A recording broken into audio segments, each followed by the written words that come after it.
Start करते हैं जी। आज हमने लेबर को रिवाइज करना है,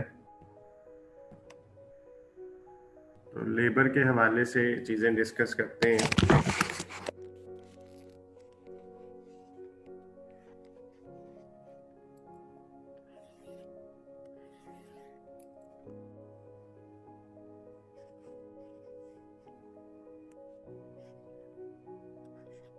FCMA में लेबर कॉस्ट का जो चैप्टर है उसमें सबसे पहले हमने ये पढ़ा था कि लेबर हम कहेंगे किसको। तो हमने बात की थी कि जो ह्यूमंस हैं, जो इंसान काम करते हैं फैक्ट्री में, ऑफिसेज में, तो वो लेबर कहलाती है। लेबर कॉस्ट वाले चैप्टर में हमने लेबर की कॉस्टिंग पढ़नी है कि लेबर की कॉस्ट कैसे कैलकुलेट की जाती है। तो सबसे पहले हमने कॉन्सेप्ट देखा था कि एक चीज होती है सैलरी। सैलरी को हमने ये डिफाइन किया था कि सैलरी एक फिक्स्ड अमाउंट होती है मंथली बेसिस पे या एनुअल बेसिस पे। तो सैलरी की निशानी कि ये फिक्स्ड होगी। पाकिस्तान में ये मंथली बेसिस पे होती है और इंटरनेशनल वर्ल्ड में ये पर एनम बेसिस पे होती है कि सालाना आपको इतने पैसे देंगे। तो ये फिक्स्ड कर दी जाती है, इसलिए इसका नाम सैलरी है। और जो दूसरा कॉन्सेप्ट पढ़ा था वो वेजेस है। वेजेस जो हैं वो नॉर्मली जो वर्ड यूज किया जाता है वो हम यूज करते हैं लोअर वर्कर क्लास के लिए, यानी जो वर्कर क्लास के लोग होंगे उनके को जो पैसे मिलेंगे वो वेजेस कहलाएंगी। और वेजेस की 3 बेसिस हमने पढ़ी थी। पीस वर्क सिस्टम,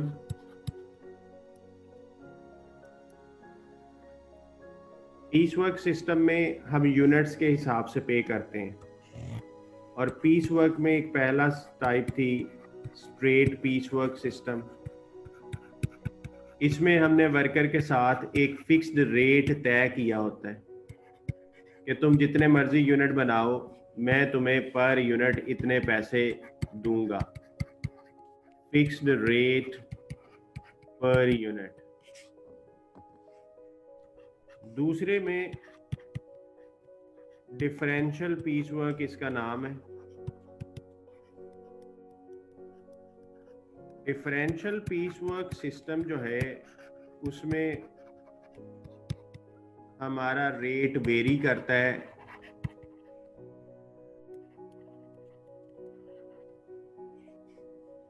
और एक तीसरी टाइप थी पीस वर्क में, वो है पीस वर्क विद गारंटी।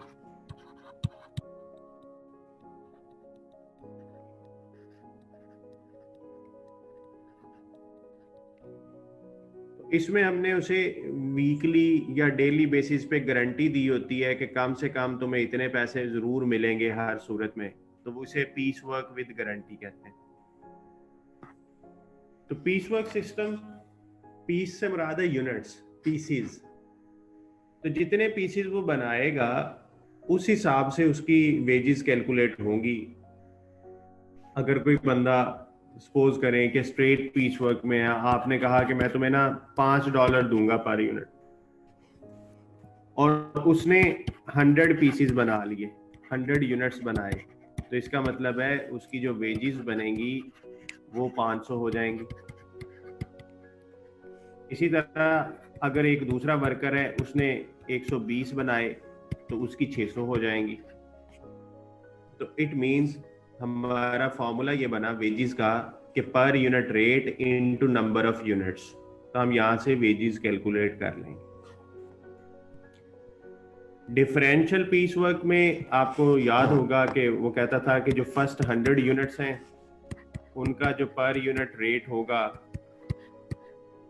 वो सपोज कर लेते हैं $5 है, और 101 से लेके 150 तक का रेट जो होगा वो $7 होगा।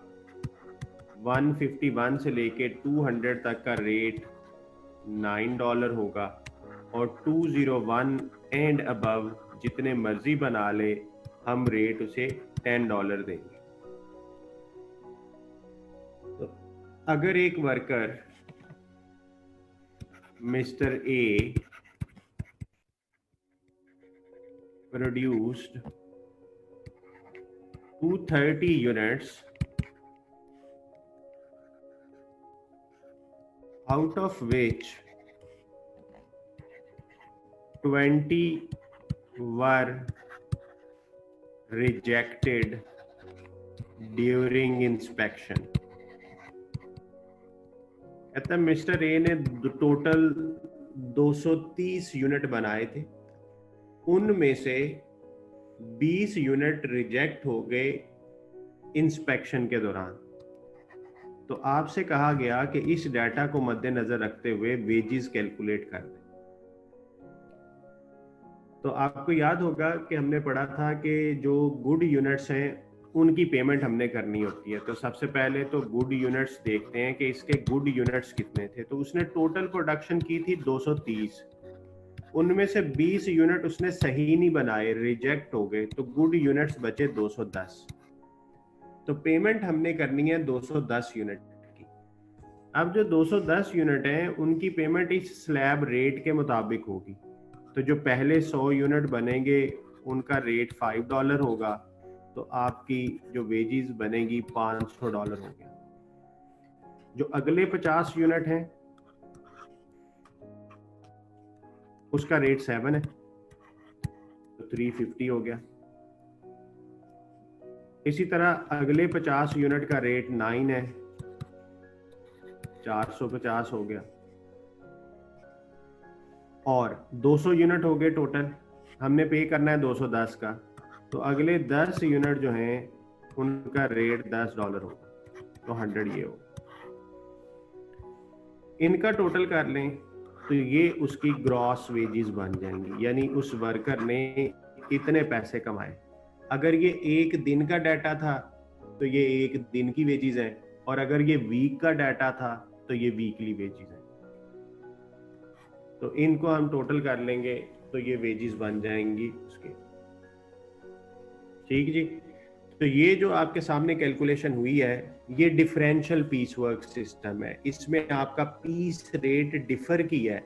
और प्रीवियस एग्जांपल में देखें तो प्रीवियस में आपका रेट फिक्स था, 100 यूनिट बनाए हैं तो भी $5 के हिसाब से पेमेंट हुई है, 120 बनाए हैं तो भी $5 के हिसाब से पेमेंट हुई है। लेकिन इसमें 100 तक का रेट 5 है और 100 से ऊपर 150 तक का रेट 7 है। तो यहाँ पे आपका पीस रेट वेरी कर रहा है, इसलिए लिखा है कि डिफरेंशियल पीस वर्क सिस्टम में रेट वेरी करता है। उम्मीद है आपको ये दो बातें जो हैं वो समझ आ गई होंगी।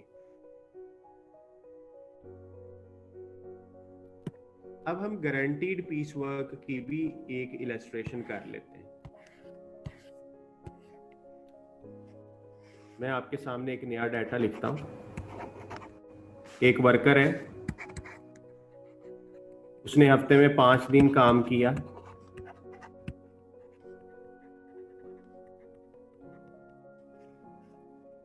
और उसने जो यूनिट्स बनाए 100 units, 90 units, 120 units, 95 units, 130 units. Per unit rate जो उसके साथ तय हुआ वो 5 था कि तुम्हें एक यूनिट का $5 पे करेंगे। तो इसका मतलब है उसकी मंडे की वेजेस बनेगी 500, 450, 600, 475,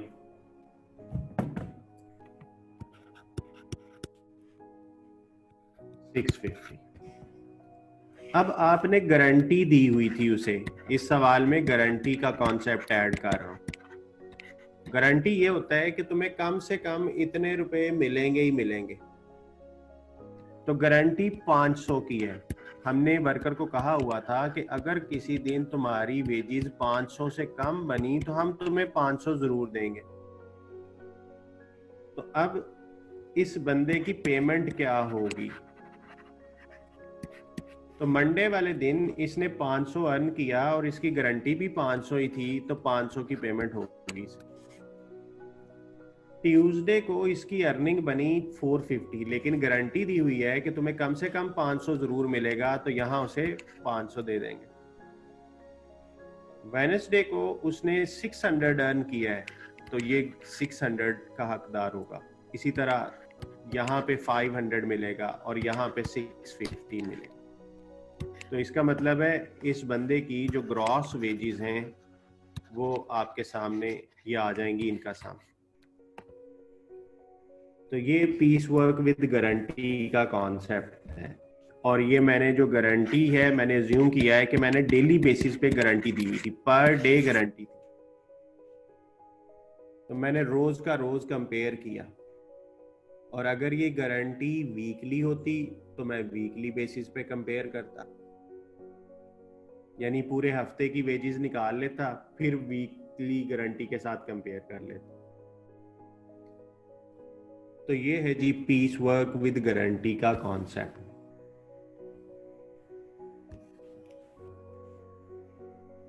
पहले हमने इसके ज्यादा सवाल किए हुए हैं, आपके पास होंगे भी, बुक में टेस्ट और अंडरस्टैंडिंग्स भी होंगी, तो वो सारी चीजें देख लीजिएगा।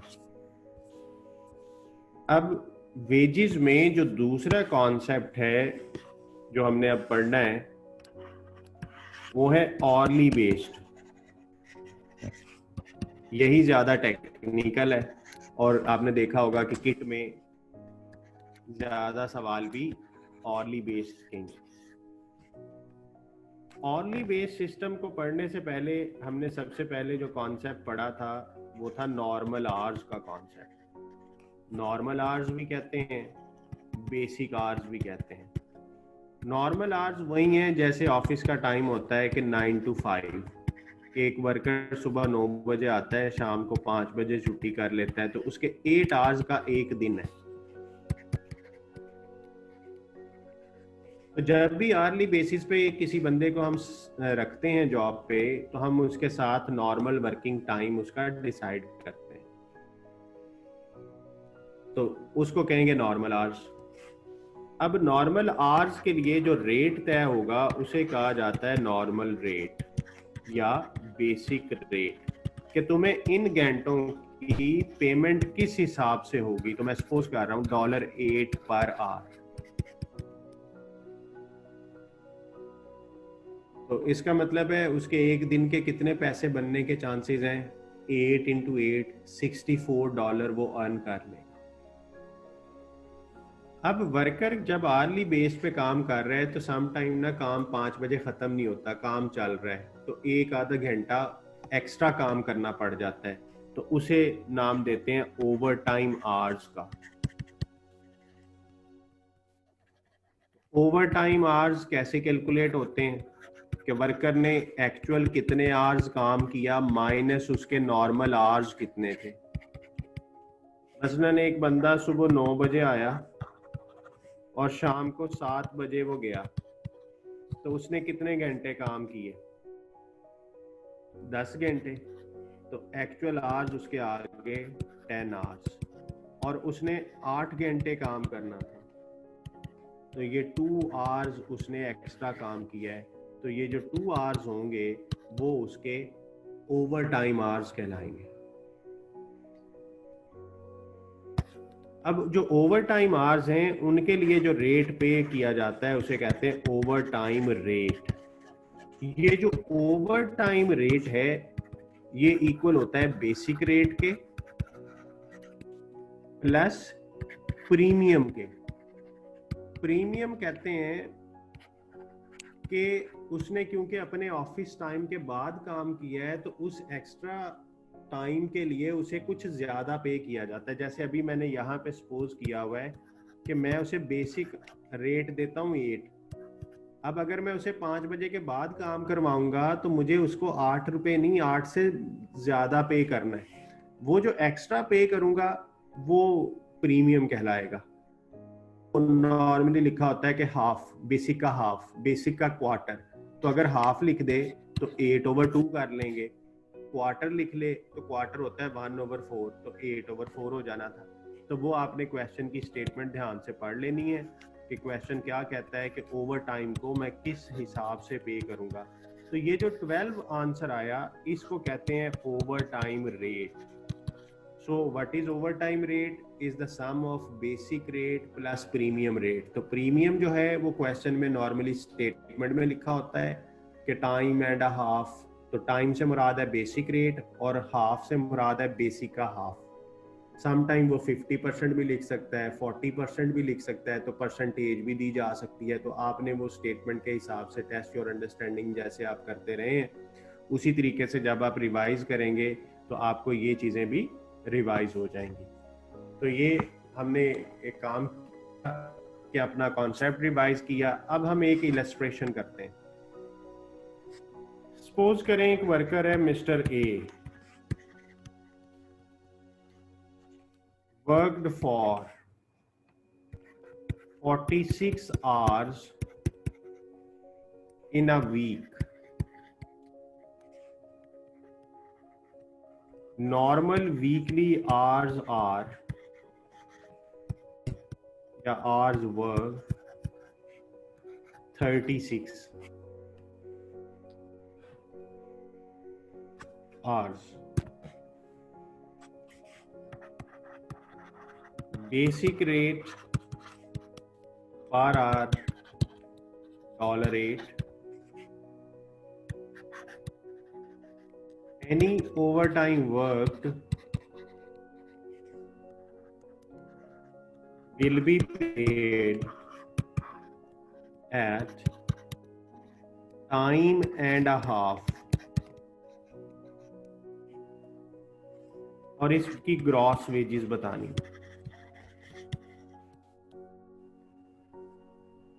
तो सबसे पहले क्वेश्चन में ये देखना है नॉर्मल आवर्स बताए हैं, बिल्कुल बताए हैं. नॉर्मल का रेट भी बताया है, ठीक हो गया. जो एक्चुअल आवर्स हैं वो 46 हैं, तो नॉर्मल आवर्स 36 थे. इसका मतलब है उसने हफ्ते में 10 घंटे एक्स्ट्रा काम किया है. तो ये जो एक्स्ट्रा काम है ये ओवर टाइम आवर्स कहलाएगा. तो अगर ओवर टाइम आवर्स हैं तो इन ओवर टाइम आवर्स का रेट बताया हुआ है, लेकिन स्टेटमेंट में बताया है कि ओवर टाइम किस रेट पे होता है, टाइम एंड अ हाफ. तो टाइम का मतलब है बेसिक, एंड का मतलब होता है कि ये और ये, प्लस हाफ मीन बेसिक का हाफ. तो ये 12 हो जाएगा. 8 + 4 वो कैलकुलेशन में ऑलरेडी की हुई है ऊपर. अब हमने इसकी ग्रॉस वेजेस बतानी है. तो इसकी ग्रॉस वेजेस कैसे निकलेंगी?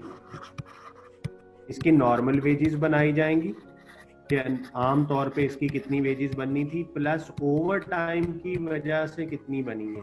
तो दोनों की कैलकुलेशन होगी. नॉर्मल वेजेस के लिए आपको नॉर्मल आवर्स चाहिए और बेसिक रेट से ज़रब देनी है. तो ये नॉर्मल वेजेस बन जाएंगी. जैसे कि इस क्वेश्चन में 36 × 8, तो ये नॉर्मल वेजेस हो गई. तो जब आप 36 × 8 करेंगे तो ये आएगा 288. Over time 10 hours. 10 कैसे आए? 46 46 - 36 तो 10 आया. 10 × 12 तो ये आपका बन गया जी 120. जब आप इसमें 120 ऐड करेंगे तो ये 408 हो गया. तो ये इसकी ग्रॉस वेजेस आ गई.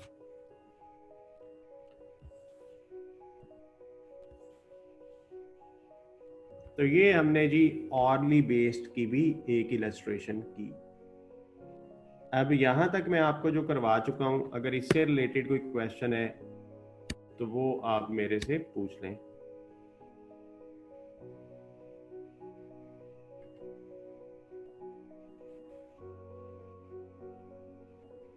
अस्सलाम वालेकुम जी. वालेकुम अस्सलाम जी. शुक्र अल्लाह का.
जी क्लास हमने 12:30 ही स्टार्ट की है, बल्कि 12:30 के बाद ही शुरू हुई है क्लास। तो हमने पीस वर्क सिस्टम रिवाइज किया और फिर आर्ली बेस सिस्टम रिवाइज किया।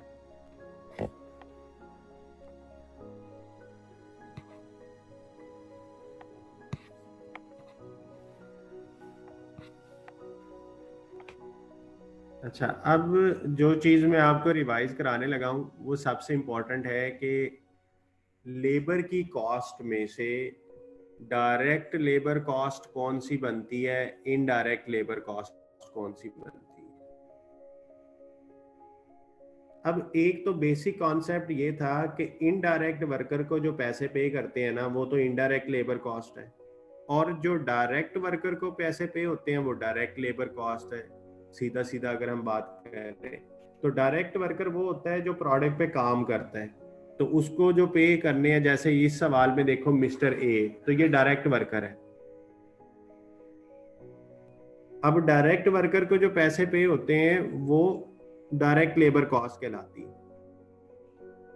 इसी तरह अगर एक इनडायरेक्ट वर्कर है, सिक्योरिटी गार्ड है, सुपरवाइजर है, अकाउंट्स वाला है, तो वो डायरेक्टली प्रोडक्ट पे काम नहीं कर रहा, तो वो इनडायरेक्ट लेबर कॉस्ट, उसकी जो पेमेंट होगी वो इनडायरेक्ट लेबर कॉस्ट कहलाएगी। तो ये तो बातें सीधी सीधी समझ आती हैं, लेकिन हमने एक बात और पढ़ी थी कि सम टाइम डायरेक्ट वर्कर को पे करने वाले पैसे भी इनडायरेक्ट ट्रीट होते हैं।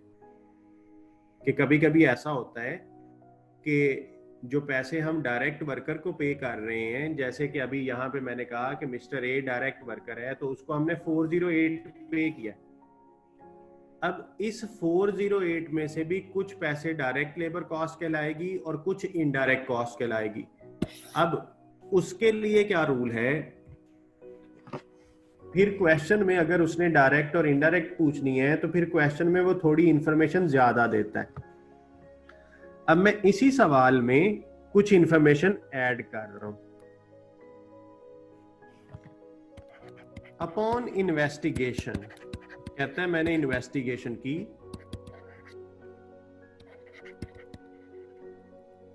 It was found that overtime of 10 hours are due to following reasons। कहता है जो ओवर टाइम हुआ वो इन वजूहात की वजह से हुआ। पहली वजह, मशीन ब्रेकडाउन, आपकी मशीन खराब हो गई, तो मशीन खराब रही 6 घंटे। और दूसरी वजह, special task on request of customer, या स्पेशल टास्क भी लिख दे तो कोई मसला नहीं है, ऑन रिक्वेस्ट ऑफ कस्टमर, यानी कस्टमर की कोई डिमांड आ गई, उस वजह से मुझे 4 घंटे एक्स्ट्रा काम करना पड़ गया, तो टोटल 10 आवर्स का ओवर टाइम हुआ।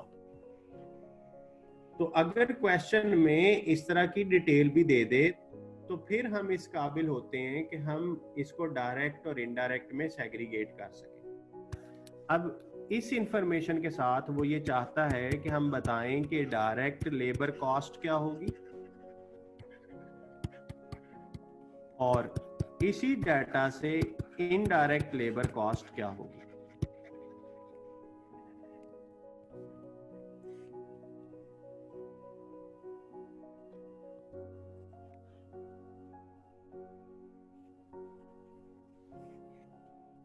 तो ये मैंने उसी सवाल के अंदर ये एक्स्ट्रा इंफॉर्मेशन ऐड की। तो अब हमने डायरेक्ट लेबर कॉस्ट और इनडायरेक्ट लेबर कॉस्ट दो अलग-अलग चीजें बतानी है। तो पहले डायरेक्ट लेबर कॉस्ट देख लेते हैं, फिर इधर इनडायरेक्ट लेबर कॉस्ट देख लेंगे।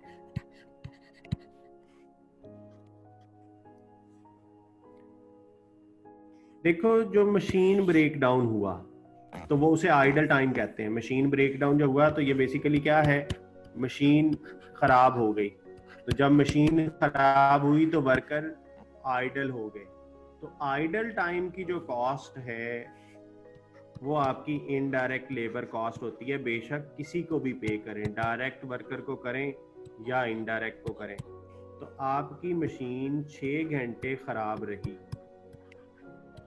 तो $8 आपका रेट था, तो $48 आपकी कॉस्ट जो पे हुई है इस बंदे को, वो इनडायरेक्ट लेबर कॉस्ट ट्रीट की जाएगी क्योंकि वो आइडल टाइम की कॉस्ट है।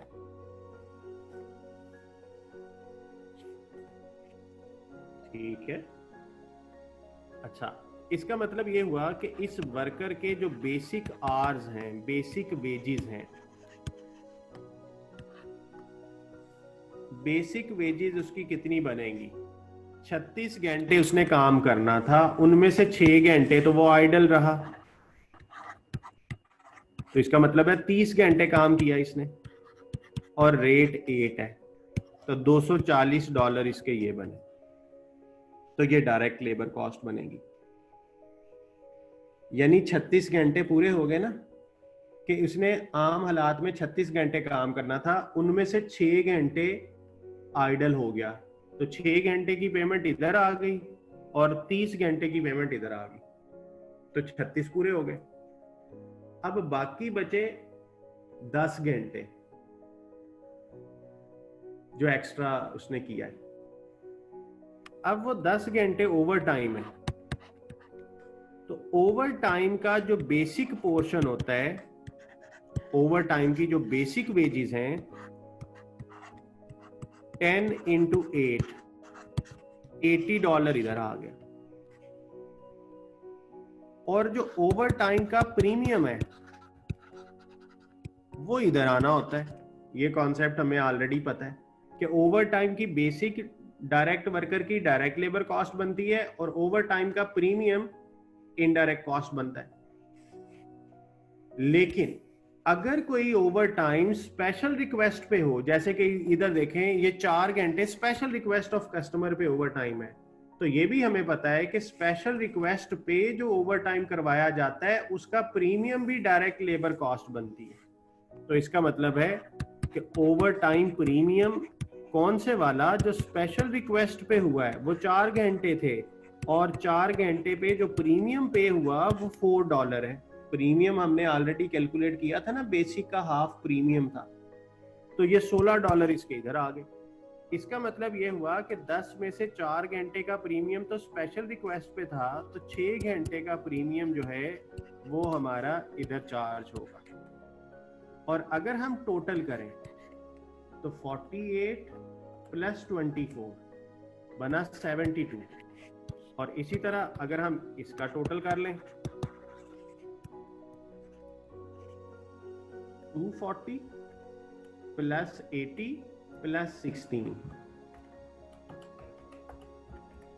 तो ये बना 336, और इन दोनों का अगर टोटल कर लिया जाए तो ये कितना बनता है 408।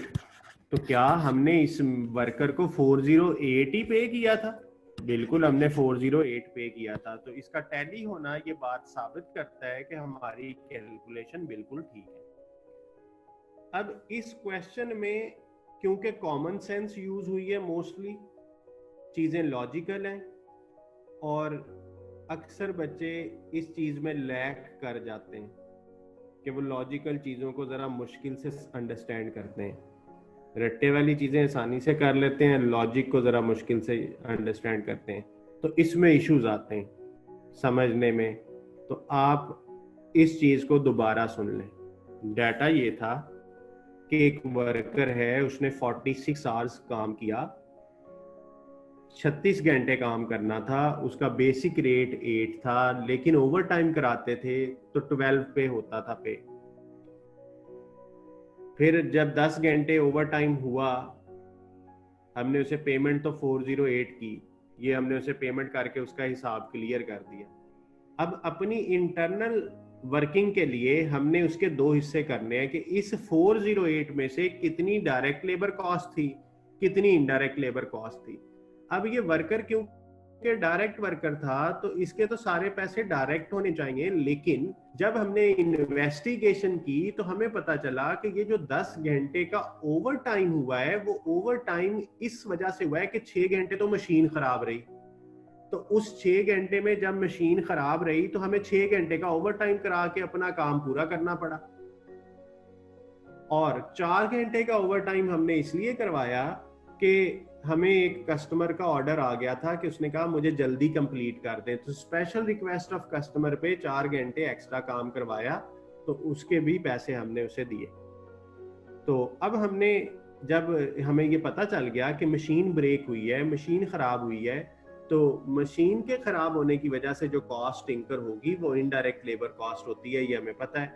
तो हमने आइडल टाइम की कॉस्ट को इनडायरेक्ट बनाया। अच्छा, अब ये 36 घंटों में से 6 घंटे आपके आइडल हुए, यानी बेसिकली अब बच्चा यहाँ पे, अगर कुछ बच्चे होते हैं जो कहते हैं वर्ड टू वर्ड ट्रांसलेशन करें, तो वो तो यहाँ कहेंगे कि सर ये तो कहता है 10 घंटे का ओवर टाइम हुआ था, 10 में से 6 घंटे ये हैं। बेसिकली वो कहना ये चाह रहा है कि 6 घंटे मशीन खराब रही, उसकी वजह से मुझे 6 घंटे का ओवर टाइम करना पड़ा, और 4 घंटे का ओवर टाइम मुझे कस्टमर की वजह से करना पड़ा। तो जो टोटल मैंने 10 घंटे का ओवर टाइम किया था वो इस वजह से किया था। अब एक स्टूडेंट ने पिछली दफा भी सवाल पूछा था कि सर क्या हम आइडल ओवर टाइम के दौरान भी हो सकते हैं? तो मैंने इसका जवाब दिया था कि प्रैक्टिकली ऐसा हो सकता है कि आप ओवर टाइम कर रहे हैं और उस टाइम पे आपकी मशीन खराब हो जाए। तो प्रैक्टिकली ऐसा पॉसिबल है कि ओवर टाइम के दौरान मशीन खराब हो जाए, लेकिन यहाँ किताबों के अंदर हमारी अजम्पशन है कि मशीन सिर्फ नॉर्मल टाइम में खराब हुई है, ओवर टाइम में खराब नहीं हुई। उसकी क्या रीजन है? सपोज करें कि आप ओवर टाइम करवा रहे थे और आपकी मशीन खराब हो गई, तो आप वर्कर को फिर छुट्टी दे देंगे कि भाई जाओ कल देखेंगे अब। लेकिन अगर दिन में ड्यूरिंग नॉर्मल आवर्स जैसे 12 बजे मशीन खराब होगी, तो अब आप 12 बजे वर्कर को छुट्टी नहीं देंगे, अब आप उसे 5 बजे तक बैठाएंगे, क्योंकि वर्कर ने कहना है भाई मशीन तुम्हारी खराब हुई है, मैं छुट्टी करके क्यों जाऊं, मैं तो अपने घंटे पूरे करूंगा, मुझे तो पूरी पेमेंट चाहिए। तो इसीलिए हम आइडल टाइम की पेमेंट तो करते हैं, लेकिन वो काम कोई नहीं कर रहा होता। तो यहाँ पे हमारी अजम्पशन है कि नॉर्मल आवर्स में से आइडल होंगे। तो जब नॉर्मल आवर्स में से आइडल हुए, 36 में से 6 घंटे इधर आ गए, तो 30 घंटे की पेमेंट डायरेक्ट हो गई और 6 की ये हो गई। अब जब 6 घंटे में जो काम होना था वो काम नहीं हो सका, तो हमें वो काम पूरा करने के लिए ओवर टाइम कराना पड़ा। तो फिर इसलिए ओवर टाइम हमें 6 घंटे का ये कराना पड़ा, 4 का स्पेशल रिक्वेस्ट पे। तो ओवर टाइम का जो बेसिक है वो डायरेक्ट लेबर कॉस्ट बन गई, और जो प्रीमियम था वो इनडायरेक्ट। लेकिन अगर स्पेशल रिक्वेस्ट पे भी ओवर टाइम हो तो उतना प्रीमियम डायरेक्ट होता है। तो ये इस तरीके से, ये सारे रूल मैंने आपको पहले लिखवाए हैं, आपके पास लिखे भी होंगे, बुक के अंदर भी ये सारी चीजें लिखी हुई हैं, उन्हें पढ़ लीजिएगा, इलस्ट्रेशन कर लीजिएगा। और इन दोनों का सम वही होता है जो आपने वर्कर को पे किया होता है, ग्रॉस वेजेस। तो अब यहाँ तक अगर आपका कोई क्वेश्चन है तो वो आप देख लें।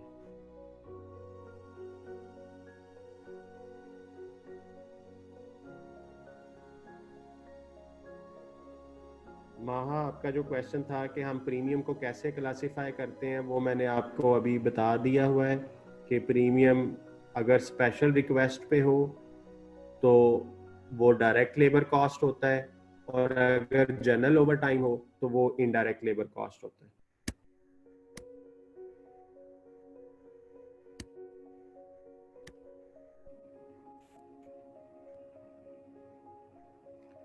मुस्तफ़ा, आपने जो कहा था कि डायरेक्ट और इनडायरेक्ट लेबर कॉस्ट रिवाइज करा दें, वो मैं करवा चुका हूँ।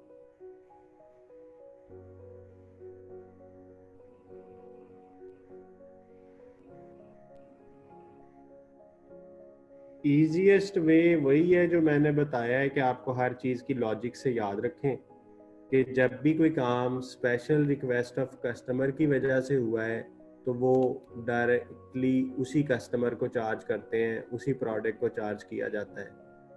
सेम ऐसे ही है कि आप टेलर के पास गए, आपने कहा कि मुझे ना ये सूट आज तैयार चाहिए, आज ही मैं लेके आया हूँ, मुझे आज चाहिए। तो वो अगर नॉर्मल स्टिचिंग 1000 चार्ज करता है तो वो उस काम की आपसे 1500 2000 चार्ज करेगा, तो वो आपने ही बियर किया है। यानी स्पेशल रिक्वेस्ट ऑफ कस्टमर पे काम हो तो वो डायरेक्ट लेबर कॉस्ट है, और अगर जर्नल ओवर टाइम करना पड़ जाए तो वो इनडायरेक्ट कॉस्ट होती है। और इनका एक तरीका लिख के याद कर लें, इसको एक दो दफा पढ़ें, दो चार सवाल करें, रट्टा ना मारें, बस अंडरस्टैंडिंग लें।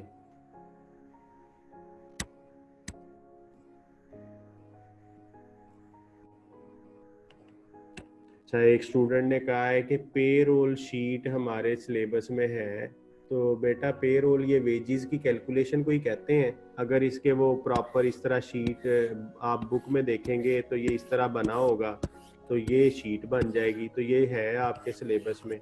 लेकिन आपको पता है आपने ड्राइंग कुछ नहीं करनी, आपको तो सिर्फ वो कॉलम फिल करने होंगे, तो वो बस जो बुक से देखा है उसे ही आप कर लीजिएगा, तो वो पे रोल शीट बन जाएगी। तो वो लॉजिक, उसके कॉन्सेप्ट्स यही हैं कि बेसिक आवर्स बेसिक के कॉलम में लिख देने, ओवर टाइम के आवर्स ओवर टाइम के कॉलम में लिख देने, तो वो शीट बन जाएंगी।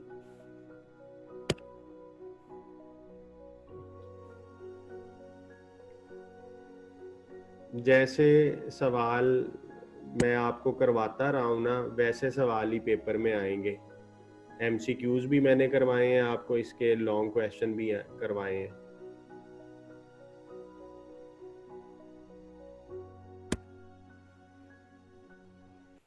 अच्छा, अब एक और कॉन्सेप्ट देख लेते हैं कि ये तो इस वर्कर की ग्रॉस वेजेस थी 408, क्या इसको ये सारे पैसे दे दिए जाते हैं? नहीं, इस वर्कर के कुछ पैसे काट लिए जाते हैं, और पैसे कटने के बाद इसको जो पे होता है वो नेट वेजेस कहलाती है। तो नेट वेजेस का फार्मूला बना ग्रॉस वेजेस माइनस पेई। पेई बेसिकली टैक्स होता है, इनकम टैक्स। पे एज यू अर्न, क्योंकि तुम कमा रहे हो इसलिए तुम हमें भी दो, minus NIC national insurance contribution. बाहर के मुल्कों में हर वो बंदा जो जॉब करता है उसकी इंश्योरेंस लाजमी है, तो इंश्योरेंस के पैसे उससे लिए जाते हैं, उसकी तनख्वाह से ही कटते हैं कि भाई तुम्हें अगर कुछ हो गया तो हम तुम्हारे बच्चों को कुछ पे कर देंगे। और माइनस प्रोविडेंट फंड कंट्रीब्यूशन, ये जो आखिर पे पैसे मिलते हैं प्रोविडेंट फंड। तो सपोज करते हैं कि इसका ग्रॉस वेजेस 408 हैं, $8 गवर्नमेंट ले गई इससे, $5 इसकी इंश्योरेंस है, और 20 का प्रोविडेंट फंड है। तो 408 में से ये सारा कुछ माइनस कर दें, $375, तो ये उसकी टेक होम सैलरी बनेगी, नेट वेजेस। यानी ये वो पैसे हैं जो हमने उसे दिए हैं। अच्छा, ये जो डिडक्शंस हुई हैं, ये डिडक्शंस हमने उसके पैसे काटे हैं, लेकिन ये पैसे हम खा नहीं जाएंगे, ये पैसे हमने जमा कराने। ये $33 की डिडक्शंस हैं, ये हमारे पास नहीं बचेंगे, ये हमने पैसे जमा कराने। टैक्स गवर्नमेंट को चला जाएगा, NIC इंश्योरेंस वाली कंपनी को चला जाएगा, और प्रोविडेंट फंड का 20 हम उस प्रोविडेंट फंड के अकाउंट में जमा करा देंगे। यानी ऐसा नहीं होता कि कंपनी ये पैसे खा जाती है। तो ये पैसे 408 ही वर्कर को दिए थे, वर्कर के बिहाफ पे हमने टैक्स पे कर दिया, इंश्योरेंस पे कर दी, और प्रोविडेंट फंड में पैसे जमा करा दिए। अच्छा, ये जो प्रोविडेंट फंड होता है,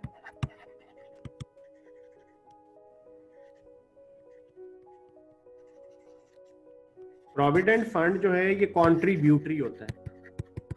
कॉन्ट्रीब्यूटरी का मतलब है कि जितना एम्प्लॉय दे रहा है ऑलमोस्ट उतना ही एम्प्लॉयर दे रहा है। यानी प्रोविडेंट फंड एम्प्लॉय भी देता है, एम्प्लॉयर भी देता है। जैसे ऊपर वाली इलस्ट्रेशन में आप देखें तो एम्प्लॉय ने $20 दिए हैं, तो एम्प्लॉयर ने भी $20 इसके बिहाफ पे दिए हैं, तो इसका मतलब है टोटल प्रोविडेंट फंड 40 होगा। इसी तरह एनआईसी भी हो सकता है कि एम्प्लॉय भी देता हो, एम्प्लॉयर भी देता हो। तो आपने क्वेश्चन में देख लेना है कि जब मैंने नेट वेजेस फाइंड करनी है तो मैंने डिडक्शंस कौन सी लेनी है, जो एम्प्लॉय पे करता है, जो एम्प्लॉय के हैं। जैसे एनआईसी एम्प्लॉय ने दिया, प्रोविडेंट फंड एम्प्लॉय ने दिया, तो सिर्फ वो वाली चीजें लेनी है। अब ये कॉन्सेप्ट मैंने इसलिए बताया कि एक और सवाल पेपर में आता है कि आप हमें बताएं labour cost to the employer, labour cost to the employer. इसका आसान लफ्जों में मतलब होगा ये वर्कर हमें कितने में पड़ता है, ये वर्कर हमें कितनी कॉस्ट करता है। तो वर्कर हमें कितने में पड़ा है, जितनी उसकी ग्रॉस वेजेस हैं 408 प्लस हमने उसके बिहाफ पे प्रोविडेंट फंड दिया, पीएफ पेड बाय एम्प्लॉयर। हमने कितना पैसा दिया उसके बिहाफ पे, हमने अभी ऊपर लिखा कि $20 दिए एम्प्लॉयर ने, तो इसका मतलब है ये वर्कर हमें $428 में पड़ा है। तो इस चीज को कहते हैं labour cost to the employer. तो ये भी मैंने पहले डिटेल वर्किंग करवाई हुई है, आपको सारी चीजें लिखवाई हैं, वो देख लीजिएगा, आपको रिवाइज हो जाए।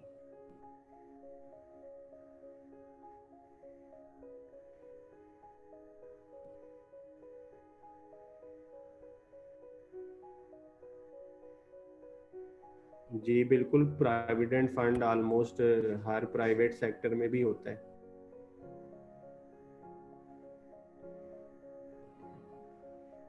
अच्छा, अब एक स्टूडेंट का एक बड़ा मज़ाहिया सा सवाल आया है, मैं वैसे आंसर नहीं करना चाह रहा लेकिन चलो कर देता हूँ।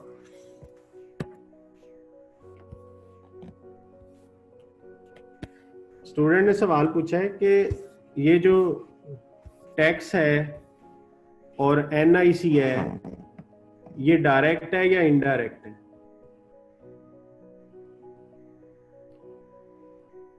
एनआईसी और टैक्स जो है, पीएफ जो है, ये डायरेक्ट है या इनडायरेक्ट है।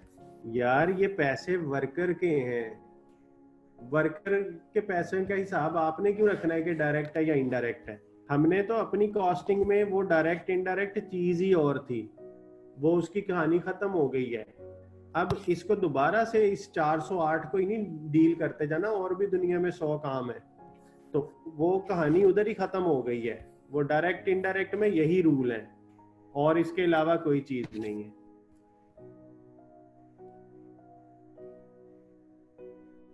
ये वर्कर के पैसे हैं, ये जो $33 आपने काटे हैं उसके, ये वर्कर के पैसे हैं, आपने अपनी जेब से कुछ नहीं दिया, आपने अपनी जेब से ये दिया है बस, ये वाला 20 एम्प्लॉयर वाला।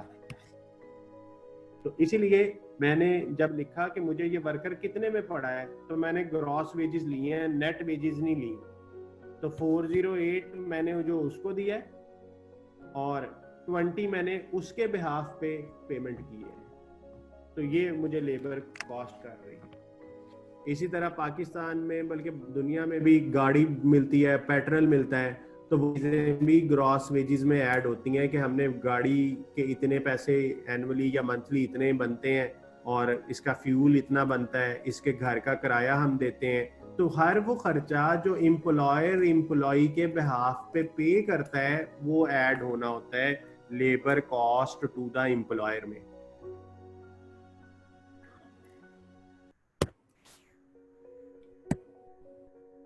और अगर आपको इसमें कोई मजीद डिस्कशन चाहिए तो मेरा यही वाला लेक्चर सुन लीजिएगा दोबारा, जो पहले पढ़ा था रूटीन में, तब मैंने ईच एंड एवरीथिंग बहुत अच्छे तरीके से बताई थी।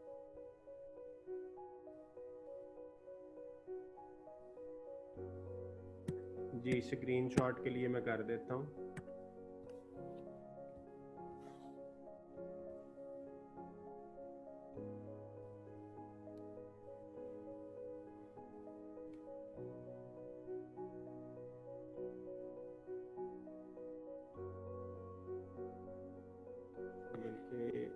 इसको इस तरीके से कर लें, ये वाला एक स्क्रीनशॉट ले लें।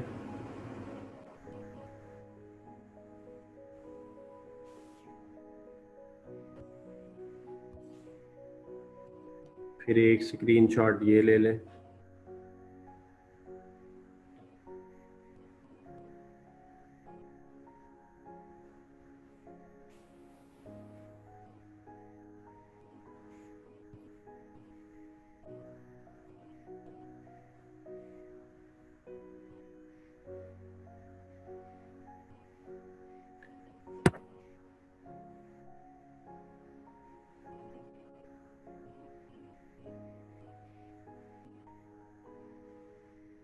हमारे लेक्चर का टाइम 11:40 ही है, लेकिन मैं अपनी मसरूफियत की वजह से रोज़ लेट हो जाता हूँ।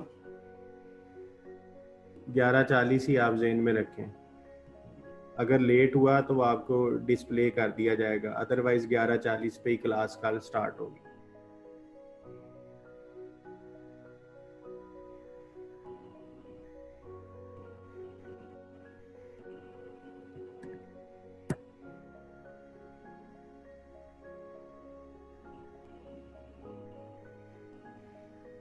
अच्छा, लेबर में आखिरी चीज़ जो है वो लेबर रेशोज थी, efficiency ratio, capacity ratio, production volume ratio.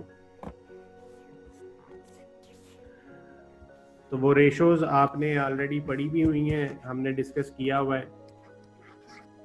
Efficiency ratio जो है वो इक्वल होती है standard hours for actual output divided by actual hours work. अब ये सारी चीज़ें आपको बहुत अच्छी तरीके से पता हैं क्योंकि आप वेरिएंस भी कर चुके हैं। वैसे तो ये चीज़ें पहले भी बता दी थी कि standard hours for actual output क्या होता है, एक्चुअल आवर्स क्या होते हैं, पहले भी बताई थी। लेकिन अब क्योंकि हम वेरिएंस भी पढ़ चुके हैं तो आपको ये सारे कॉन्सेप्ट्स बहुत अच्छे तरीके से पता हैं। बस आपने आवर्स को डिवाइड करना है तो वो आपकी एफिशिएंसी रेशो आ जाएगी। दूसरी रेशो कैपेसिटी रेशो थी और वो था actual hours divided by budgeted hours. जिस तरह कैपेसिटी वेरिएंस निकालते थे वो भी इन्हीं दो चीज़ों से निकलता था। तो ये आपको पता है कि बजटेड आवर्स क्या होते हैं, एक्चुअल आवर्स क्या होते हैं। और तीसरी रेशो जो थी वो प्रोडक्शन वॉल्यूम रेशो थी, पीवी रेशो इसको कहते हैं। तो इसका एक तरीका तो ये है कि एफिशिएंसी रेशो को कैपेसिटी रेशो से ज़रब दे दें। अदरवाइज अगर फार्मूला बनाना चाहते हैं तो इसी फार्मूला को अगर इनके फार्मूलाज लिख लें, यहां से फार्मूला भी बन जाएगा। ये एक्चुअल आवर्स से एक्चुअल आवर्स कैंसिल हो जाएंगे तो पीवी रेशो का जो फार्मूला बचेगा वो होगा standard hours for actual output divided by budgeted hours into 100। तो ये प्रोडक्शन वॉल्यूम रेशो जो है वो भी आपकी बन गई। तो ये तीन रेशोज हैं, इसकी भी इलस्ट्रेशन कर लीजिएगा।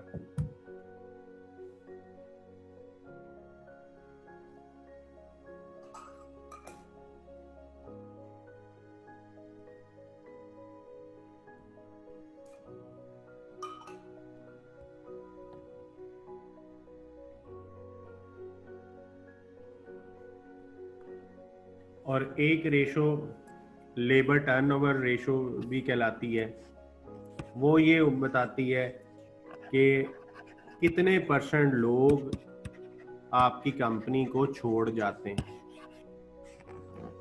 तो लेबर टर्नओवर रेशो जो है number of workers need to be replaced,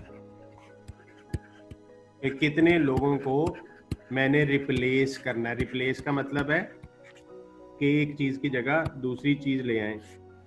तो एक वर्कर की जगह दूसरा वर्कर लेके आना है तो वो नीड टू बी रिप्लेस्ड कहलाता है।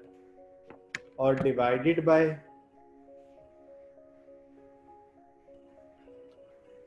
Average employees. एवरेज एम्प्लॉइज कैसे निकलते हैं? Opening employees plus closing employees divided by 2। तो ये परसेंटेज में लेबर टर्नओवर की रेशो आ जाती है। ये भी हमने ऑलरेडी किया हुआ था, आसान सी रेशो है, 2-3 इलस्ट्रेशन मौजूद हैं, एमसीक्यू क्वेश्चन भी मौजूद हैं, तो इनको रिवाइज कर लीजिएगा।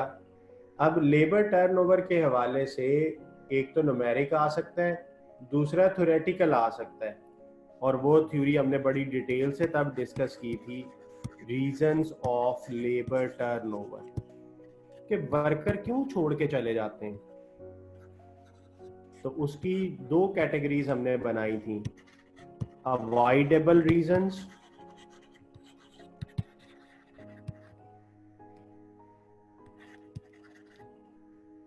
कंट्रोलेबल भी कह सकते हैं इनको, अवॉइडेबल और कंट्रोलेबल। यानी ये वो रीजंस हैं जो मैनेजमेंट कंट्रोल कर सकती है। मसलन वर्कर इसलिए चला गया कि आप थोड़े पैसे देते थे उसे, वेजेस लो थी, तो आपने वेजेस बढ़ाएं, मार्केट के मुताबिक करें वेजेस, तो वर्कर नहीं छोड़ के जाएगा।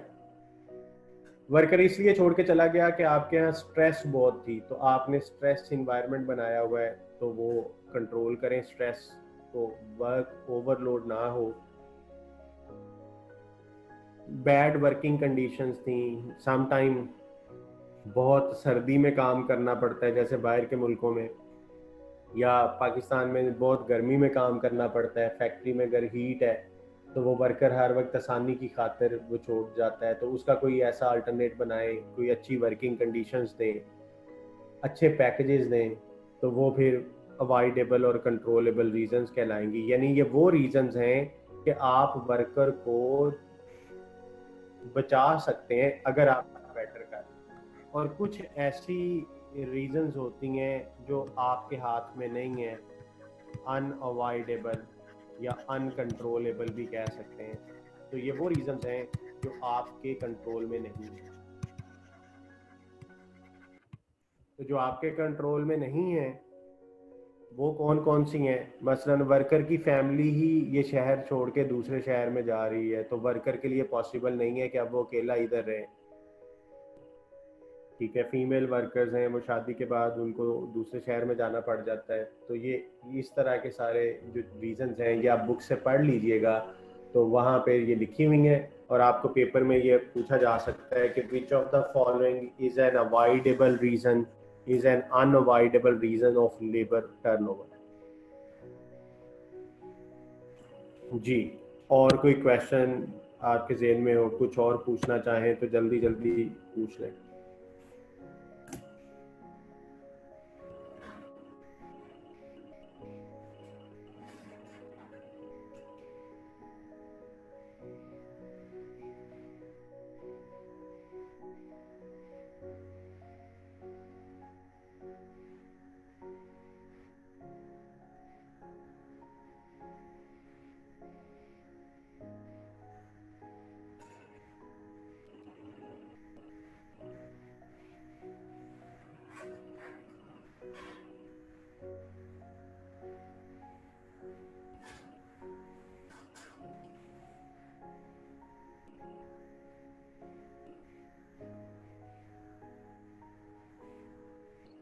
अच्छा, अभी एक स्टूडेंट ने कहा है कि सर अगर वर्कर की फैमिली जाती है तो वर्कर को फैसिलिटेट करके रोका जा सकता है, तो रोक लो,